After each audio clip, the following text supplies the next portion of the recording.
Hello, everybody. Welcome to the podcast. Ab and I are here to talk about Child's Play from 1988, all-time classic horror movie from the 80s, I would argue. And always will have a special spot in my heart for these movies. I was the perfect age to be terrified by the idea of a Chucky doll when these came out, or when I watched them. Is my first exposure to the franchise directly, as far as sitting through any complete media output, movie or TV show. What else has Chucky been in besides his movies? And I know he has a recent TV show. Has he ever done comic books or video games? So I'm not real familiar with him, but allegedly he's got comic books. He has a video game of some sort. At least that's what the notes say. I don't remember it, so I kind of wonder if it's like an iOS game or something.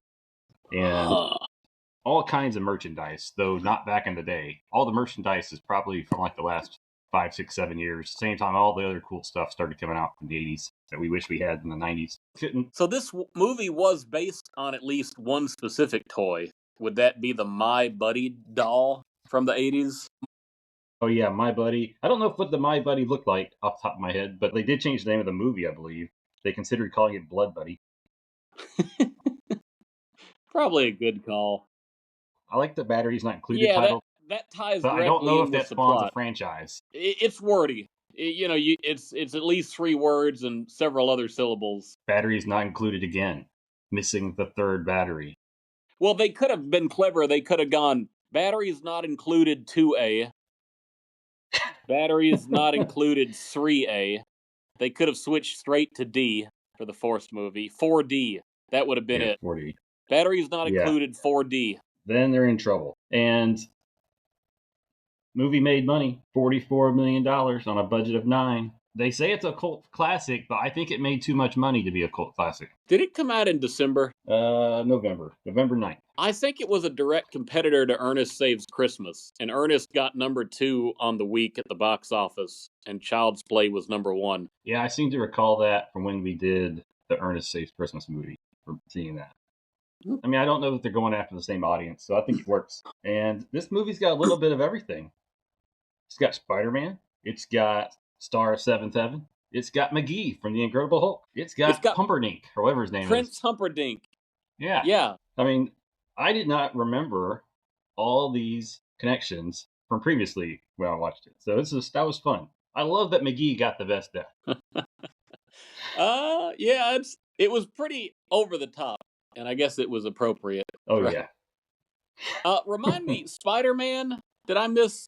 Are you talking about a Spider-Man reference or an actor? This movie was directed by Tom Holland. Oh, okay. That was a little bit beyond me, but I see what you're talking about. And yeah, it was directed by Spider-Man. Screenplay by Don Mancini, John Lapia, or however you say it, and Tom Holland. Tom Holland came in and took the script that Mancini wrote, and he improved it. This is the best way of putting it. I don't know if you saw the background on that. I watched part of the documentary that's on AMC. Now, there's another name that's worth mentioning, and I don't know who takes credit for what. I do recall there was a conflict between the director and the writer over who gets primary story credit. But what role did Kirshner have in this movie? So he was the producer. So he's done a lot of my favorite stuff. He did the original script or screenplay for what became the Fievel movie, An American Tale, that Don Bluth directed. And he's done several other things. I'm just forgetting what it is. He's written a lot of Curious George movies for some reason. 3 different Curious George movies. What do you know? So Don Mancini wrote the original script. Initially, Batteries Not Included, then Blood Buddy. But it was a very different movie. It was about a doll that was filled with fake blood, and if you beat the doll up, it would bleed. They should make that. It came alive when Andy was asleep, and I guess he mixed his own blood with the doll's. So then the doll would have been like the subconscious rage of Andy. Excuse me 1 second here. Let me mute this. Is that Weather or Missing Child? Well, this is interesting. Hold on a second. It is a shelter in place. Regarding the Louisville airport, an incident has happened at the airport. Near the airport. Don't know if it's at the airport. A 5-mile shelter-in-place radius. So I'm outside 5 miles, unless it's Bowman Airfield. Remain away from the area until further notice from the Louisville Metro government. Wow. I should turn on the news, but I won't. I'll live in suspense for the rest of this podcast. But we'll try not to go too long. But anyways, this doll would have been Andy's subconscious rage. And I guess the third act would have had the doll trying to kill Andy and his mother. And basically, it's kind of a whodunit as to who really is the murderer. Is it Andy or Chucky, the bleeding doll? They kind of play into that with what they do have. Yeah. So going back to the dispute, Mancini had a hard time getting anyone to pick up the rights to this movie. Understandably, yeah. So Kirshner came around, and he had just got done producing An American Tail, like you had just spoken of. He wanted to branch out. So he basically took the script, and based off his newfound fame, there was a bidding war for the movie. Eventually, MGM, I think it's United Artists, was their subsidiary. I love United Artists. They made Rocky. They were apparently in a lot of financial issues at this point in time, too, which is why the franchise gets confusing on the rights. Yeah, and Kirshner read the script, and he wanted rewrites. He says Andy is not going to be a very sympathetic figure, and he wasn't convinced that parents would buy children a doll that bled. Valid concerns. And the studio didn't want to let Mancini do the rewrites, didn't trust him. Not an established name. No. So they got Spider-Man, Tom Holland, to do the rewrite. He had to step away for a little bit, but ultimately he came back and finished it up. And we have the script as we have it now. I have to say, I have to give Tom Holland a little more credit than Mancini in my mind. Though Mancini was the creator, I think. Holland, he had an appeal for the mass market. Maybe that's the best way of saying it. I think that's fair. There's a whole lot of I find this very competent cinematography. Just some of the creativity on the shots and the angles and the difficulty of what they're trying to work with. Because they're not CGIing anything. They have a real doll. They have animatronics. And they might have small people or small children in different shots, too, in wigs. Yeah, no, I think it's great. It's set at night for the most part, which works for this movie. And I like how it's a slow burn in terms of Chucky really coming to life. And I know that they were concerned about the animatronics on the face not looking very good. And obviously they improved over the course of the films. But it's pretty good.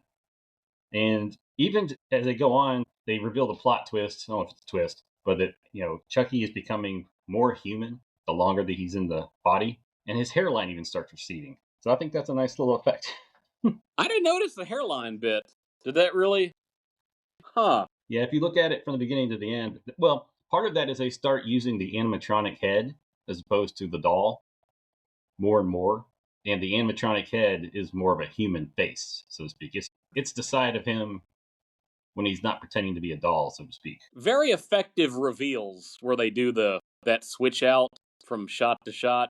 When somebody's holding the doll, and then it becomes the animatronic. Yeah, no, it's good. It's well done. Like I said, I was watching these movies, renting them from Blockbuster in the 90s. I would have been probably 10 years old when I was first seeing these movies. And I would lay in my bed at night and think to myself, is there a little doll with a knife about to come down the hallway? It was great.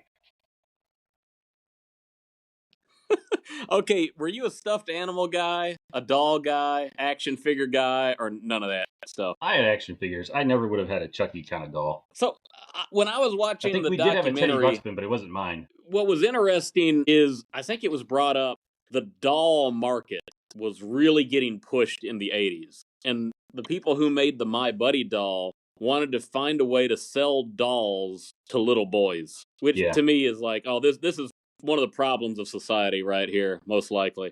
Andy's 6 years old. I don't necessarily have a problem with the idea of a My Buddy for a 6-year-old, especially if they're an only child. Well, it was also for him based on a larger franchise. So there was a cartoon show. I really like that Ruby Spears Entertainment got involved and commissioned to do just a little bit of very authentic looking animation to show you that, well, this is why he loves it. There's breakfast cereal. There is some kind of toy line.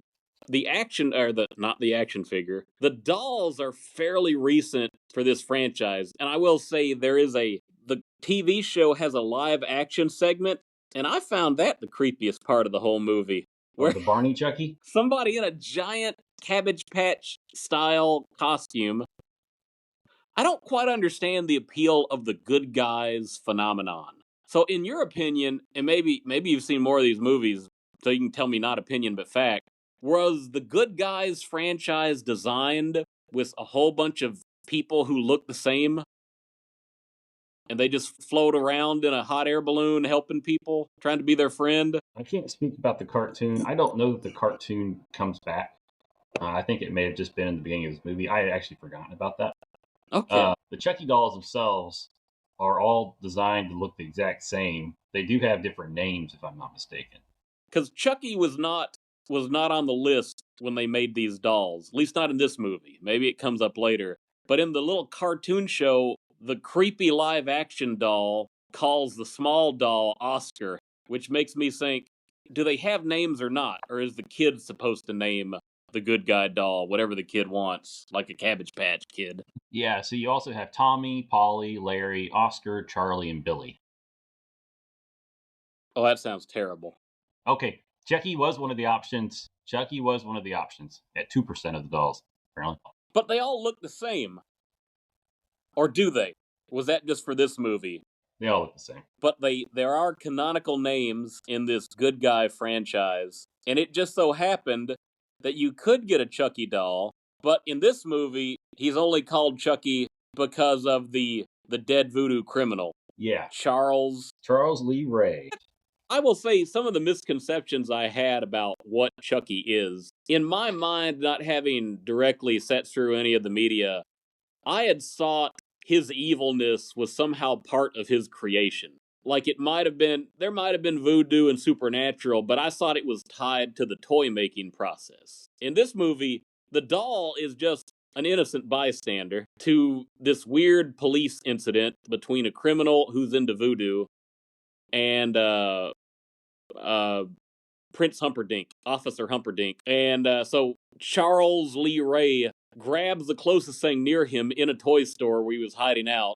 And because there's a storm, he does his voodoo chant, transfers his life force into the random doll, which it could have been a Larry or a Chucky or an Oscar or whatever. And I guess when the police clean up the scene, a peddler who is that Tom Holland, the street bum, I don't know about that. I'm sure. he just picks it up and he decides, I'm going to sell it at a 50% discount or less. I forget. And it just happens to be bought by a mother who's looking for a birthday gift for her son. And that's how it all comes to fruition. So I'm a little bit curious why Chucky doesn't get up and run as opposed to just.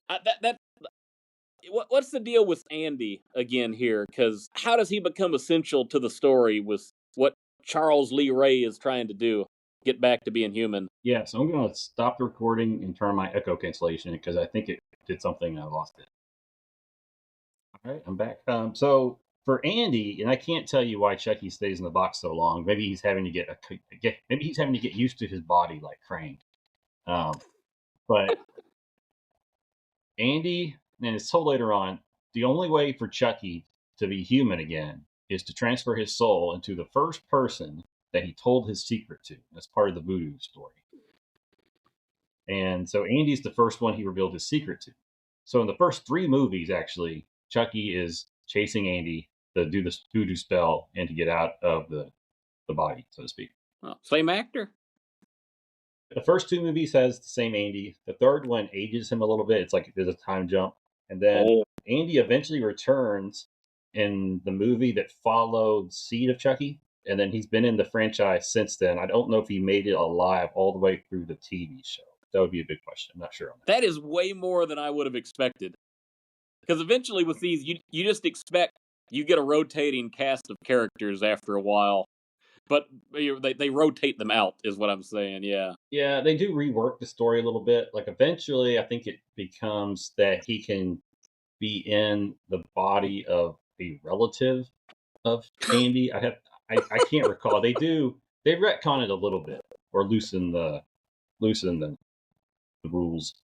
But in this movie, the mother is the main character. I forget who plays her. Does she come back in any of the other ones? I don't think so. It is what's her name? Catherine Hicks, which I knew I'd recognize her when I looked it up.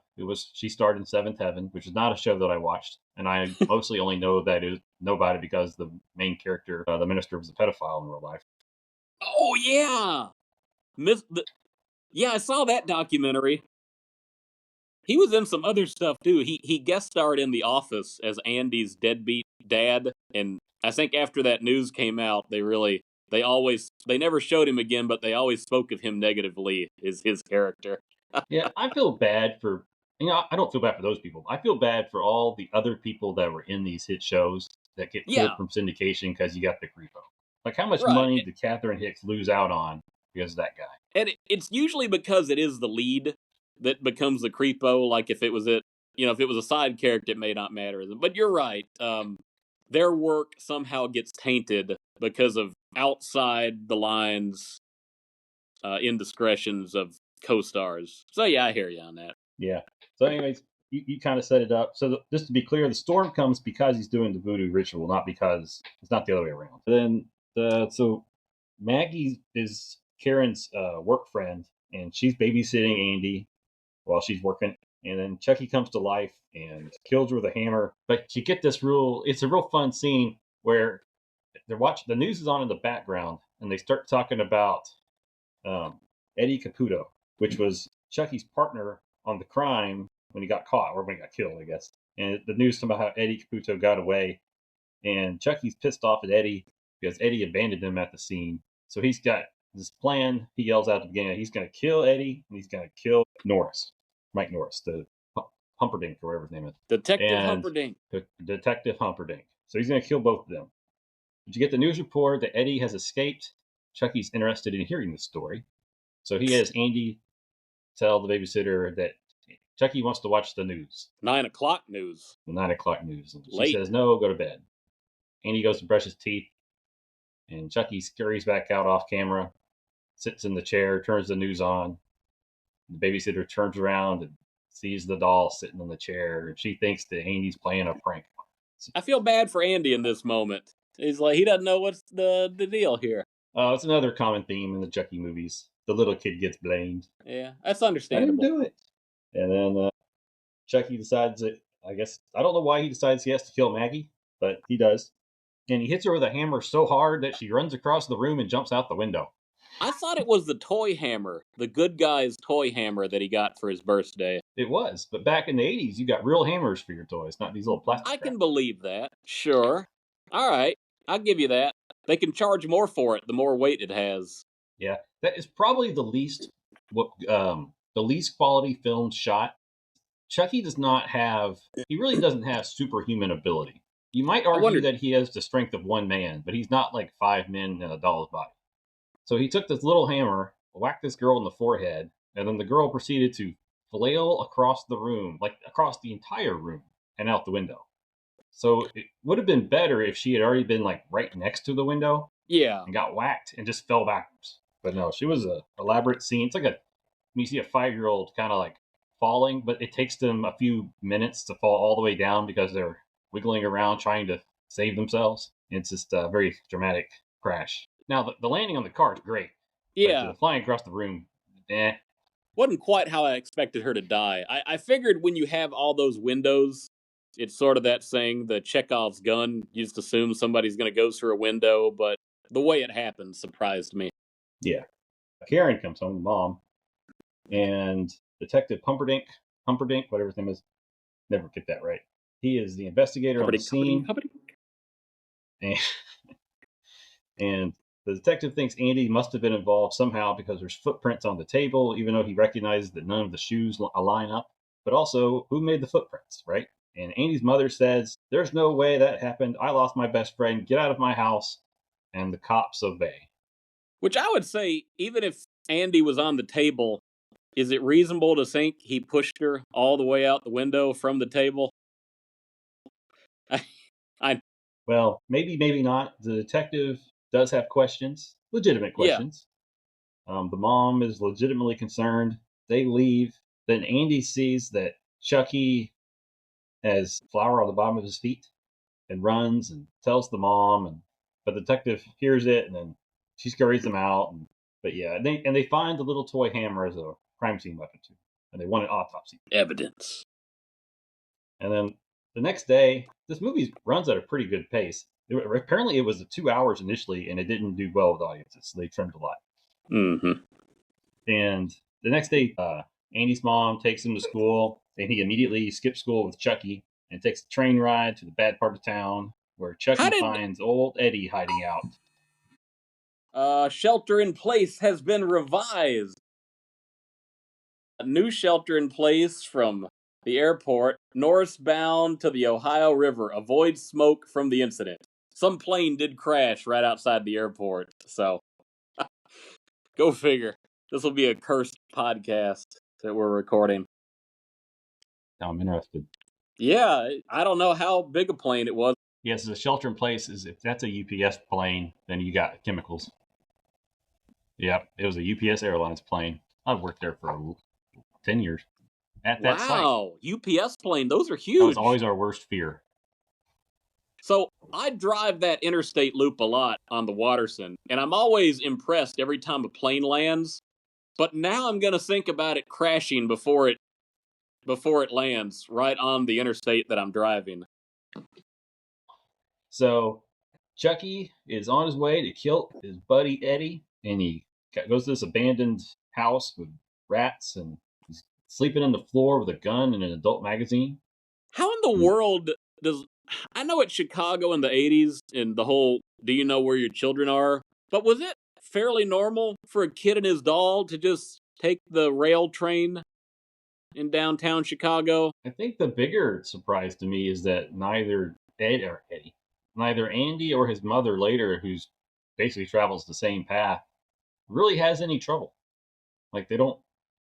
Everyone seems very kind and polite for the most part, other than that one guy. But the peddler. Yeah. But so, anyways, Chucky kills him by blowing him up in a gas explosion. And it was a real explosion. They rented a building that they rented property that they were allowed to blow up, and they had the kid right there on the filming set.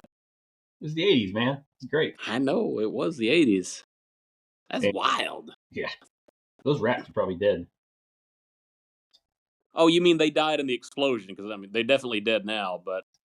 So you wonder, did you look and see if there was no animals were harmed in the filming of this disclaimer? I did not. And okay. I don't think I'll go back and look, but like I said, I don't think they fished out. But who knows? So Andy's discovered by the police there, and he's a suspect again. And the mom comes, and he finds out that he's going to be admitted to the psychiatric hospital with Dr. McGee. And the mom goes home with the Chucky doll. And this is when we have a really good scene. I wish they had done a little bit more with Chucky's come to life thing. It's still pretty vague here. He's not full-fledged running around crazy. But she goes to get the box. I think she's going to put him in the box. And the batteries fall out of the box. Dun, dun, dun.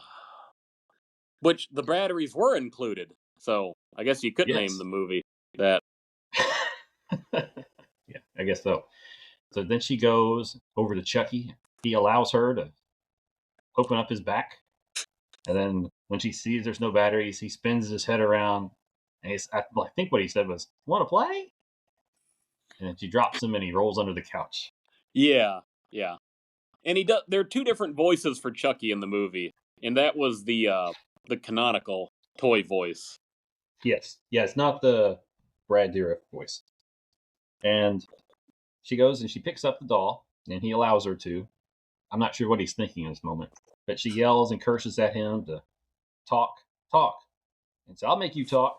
And she goes over and turns on the fire, and Chucky doesn't want nothing to do with that. So then he comes alive, he attacks her, and then he runs off. So he doesn't really try to kill her. He just runs away. So that was a nice little scene. I figured he tried to bite her. Oh, he did bite her, actually. Yeah. Could have been a jugular kill bite. Yeah. So the mom goes to the detective, and of course he does not believe her story. And she says, "Well, fine, I'm going to go find the peddler and figure out where he got that doll." And then at this point, she does convince him that there's loose ends that he needs to figure out. So he goes in to get the file for Charles Lee Ray. Unbeknownst to him, Chucky's in his car. How'd he get there? I don't know. He went to the police station. to find the cop. You gotta be locking your doors in downtown Chicago. But then Chucky tries to kill him by strangling him with I believe it looks like jumper cables. And that doesn't quite work. And he starts driving off. And then Chucky decides, oh, I'll work with the knife. And he almost gets stabbed in the crotch about 20 times. It's an impressive scene. This whole bit was the seat and the knife. And all it goes on for like 5 minutes, too. Yeah. And then eventually Chucky gets his way down to the pedals, and he basically floors the gas to force a wreck. And they get into a wreck, and the car flips over, and a little more knife fighting. Another thing I love from the 80s, car wrecks on camera. Oh, yeah. Yeah. The detective gets his gun, and eventually he shoots Chucky, and Chucky just said, ain't gonna do you no good. And then he gets shot, and he's like, ow, that hurt. And he's bleeding. So he's confused at this point, Chucky is. Why am I bleeding? I'm a doll. Needs to go to his voodoo rabbi. Yes. So while he's on his way to the voodoo man, the voodoo child, Karen does find the peddler. The cop finds Karen after she found the peddler. The peddler is planning on raping her. He'll turn there. And never saw that coming. No, the funny thing is, like I said, she went and they show her talking to like 50 homeless people, and they're all smiling, saying, sorry, I can't help you. Keep trying. But not this guy, the entrepreneur fellow. Pumperdink saves her, and then he tells her, hey, I got attacked too. We need to get answers. And they go back to Chucky's house, Charles Lee Ray's house, and they see all the voodoo paintings on the wall, and they realize we need to get to this voodoo guy. And they know where the voodoo guy is, so they go to his house, and they see that Chucky's already got him. He's not quite dead. And this is kind of where we learn about what's really going on. Chucky says, I need to get out of this doll body, help me. And he says, no way, you're a monstrosity. So apparently the voodoo doctor's a baby face, and he only uses voodoo for good. I don't really quite know. He's probably a medical doctor where he came from, I guess. But then Chucky pulls out an actual voodoo doll and starts poking it and breaking things and torturing the voodoo doctor.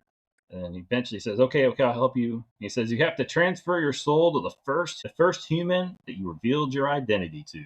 And Chucky's like, what? I gotta be a 6-year-old again? And I think he's amused by the idea. And then he stabs the doll, and the guy bleeds out, but he doesn't die, as he's still bleeding on the floor when the cop and the mom get there. And he tells them they have to go save the kid very quickly. And if you're going to kill Chucky, you got to destroy his heart. Like he had one to begin with. So then you get a scene at the psych hospital where Chucky's trying to kidnap Andy, ends up killing Dr. McGee with electroshock therapy. And he's very bloody in the head at the end of that scene. And it's definitely the most gruesome death in the movie. So, good job. But Andy escapes and goes home. And then Chucky goes to chase him home. And then the cop and the mom go to chase him at home. And you have the big finale at Andy's house. And it was pretty good. Eventually, the cop's buddy shows up, the second cop. And you get a lot of shooting of Chucky. You get a lot of... Chucky ultimately gets burned and resembles some sort of Toxic Avenger Terminator of some sort. It had a lot of fake endings. How did he finally die? What was, if you want to call it that? Because he got set on fire. He got thrown to the furnace. Andy was completely useless for most of that. That was the line, this is the end, friend. Was that the first time? Yeah, it's the best line, but it's not used at the final death. Yeah. But Chucky begs off and says, be my friend. And Andy says, it is the end, friend. And then he sets him on fire in the furnace. Yeah. And he's very flammable. He burned in about 15 seconds. This is a 80s, man. Those dolls catch on fire quick. Yeah. So then they go help the cop. Andy and his mom take care of the burning part. But the cop had been stabbed. So they go to help the cop. And that's where Chucky, the Toxic Avenger, attacks. Give me the boy and I'll let you live. And he's oozing like a Swamp Thing Terminator. Yeah. But then the mom shoots him over and over and over. And the head falls off. And then an arm. And then a leg. Yeah. And there ain't much left to him, and he stops moving, and that's when the other cop arrives. No. He. Wait. Oh, she had taken several shots into the floor, right? I wonder about all the other people in the lower apartments. How that went down. Oh yeah. She unloaded that gun until there was no bullets left, and then a few more clicks. But then the other cop gets there, and they're all kind of meeting up. And Detective Pumperdink says, "Okay, go check the doll in the hallway." Of course, he doesn't believe the story. He says, "Don't touch him. Don't touch him." And the cop is kind of freaked out when he sees him, but eventually he starts poking around on the head, and it doesn't do anything. So he picks up the head and brings it into the room, puts it on a bookshelf or something. And then they're like, "Why did you do that?" And then the rest of the Chucky body pops out of a vent on the wall and grabs the cop. I don't know how. Eventually, the mom grabs the Chucky body, throws it across the room, and then the Detective Pumperdink, he shoots him in the heart, and blood flies everywhere. So on none of the other shots did you have blood. Boy, even when the mom was point blank going into the chest, okay. I guess she missed. Yeah, it's a very it small happened. heart. It's like a grit shark. It was dark, too. Hard to... Yeah. And that's when he's dead, and cops are like, "No one's going to believe us." And they all leave the room. And then Andy's starting to walk out of the room. He looks back at Chucky. Freeze frame. How do you interpret the freeze frame originally? I wouldn't have done it right there. I don't know what they're going for. I guess traumatized little boy, I guess. Yeah, I thought maybe they were suggesting it's one of those things where Jason maybe Chucky really did transfer himself into Andy, which wouldn't make any sense for this movie. But it reminded me of the Tommy Jarvis Friday the 13th freeze frame. They're making you think maybe he'll be the villain in the next movie. Yeah. But that's Child's Play. It got good reviews. Roger Ebert gave it 3 out of 4 stars. Cheerfully energetic. Yeah. Mm-hmm. I don't know that Ebert ever gave a horror movie 4 stars. Yeah. Too much pride, I guess. But it's a fun movie. I recommend it. I recommend all the Child's Play movies. They're fun. I remember as a kid, we rented Child's Play 3, and for whatever reason, like my mom didn't care if we watched horror movies, but something about this little doll dropping F-bombs has really bothered me. We were like 15 minutes of the movie, and she said, "Turn the movie off." I'm like, "You just rented it for us." So we had 2 days to convince her to let us finish watching the movie. She rented it, but she didn't like it once she heard the okay. Yeah, no, it's something about Chucky she never liked. All right, she was okay with Jason and Freddy, and but not Chucky. So in her defense, we typically didn't rent Freddy or Jason because back in the day, those things were on TV all the time. So we were watching the TV edits. Right. It's once you rented it, it was more than you thought you were going to get. No, we knew what we were going to get. We didn't want to have people walking in the room. It's one thing to have language in the movie. A little 10-year-old kid doesn't want their mom walking in during certain scenes of other things. Parents always walked in at the worst times, too. Every kid can probably attest to that. No matter what you're watching. My own do that, too. They'll be like, "Dad, I don't understand how every time it gets to a weird scene, that's when y'all walk down the stairs and pop up." And I said, it's life. It's life. Every kid. That is every kid for every generation. If there's a bad time to walk in, that's when they're going to walk in. But it's just like that in life. If there's a bad time for something to happen, that's when you get in trouble. So just don't do bad things. Fair enough. Because you're not going to get away with it. What are your thoughts on this movie, Child's Play, versus everything else that came after it? Is there something different about the original? I think with Chucky, the more you see him, it's harder to take him overly serious. So, like the mystique kind of ends, and that's why with each movie going on, with maybe not 2, but by the time you get to the 4th one, they've definitely pivoted to incorporate the comedy aspect in the sense of Chucky is a sarcastic little SOB. Let's lean into that. Let's make him entertaining. That's not necessarily the protagonist, but even though he's the bad guy, he's going to be the star. I wouldn't say he's the star in this movie. No, this is not about the mom and the kid, and he's just a general bad guy. But by the time you get to I don't know about the 3rd. I'd have to think about that one. It's just been so long. But from the 4th movie on in the TV show, they're no longer saying Child's Play. It's Chucky. You're right. These are Chucky movies. So. Right.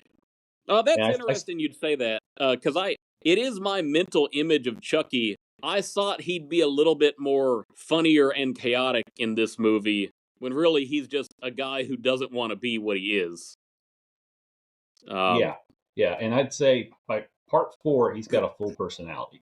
I can't recall in part 2 and 3. I'm sure he gained some. But the thing about this movie too is you have 30 minutes of the slow build of the reveal. So you inherently have less Chucky on screen running around being psychotic. Yeah. So it's the origin story.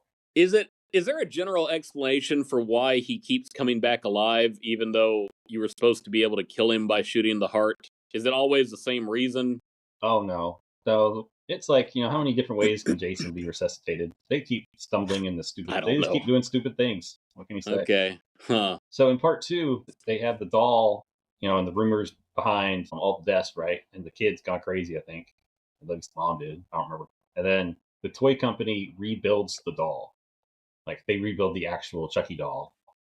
So that didn't That, go well. so that is interesting. The effect that this particular incident would have on the franchise of good guys, or maybe just the toy company. I'd have to watch the second one to have opinions on that. Yeah.